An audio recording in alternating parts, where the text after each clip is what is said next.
এখন এই দিনটা দেখতে হইতো না। আব্বা তোর বাবার বাড়িতে দাঁড়ায় দারোয়ানের চাকরি করতো না যদি শুরু থেকে শাসন করতি। আব্বা আপনি আমার মাফ করে দেন। ঠিক আছে, উঠো। শোনো, একটা কথা বলি আমি, কথাগুলি খুব মনোযোগ সহকারে শুনবা। তুমি মা হবে না, হ্যাঁ, ও বাবা হবে না।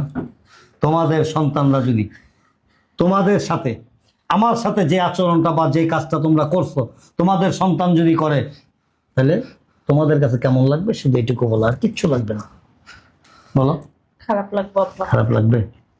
এই সম্পত্তি যা কিছু আছে আমি কি নিয়ে কবরে যাব?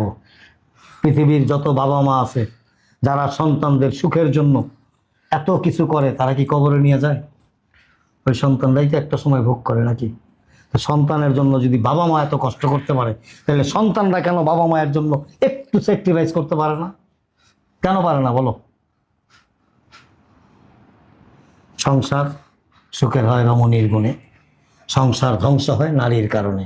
এ কথাটা 100-এর উপরে সত্য। সবসময় মনে রাখবা, তুমি একজন নারী।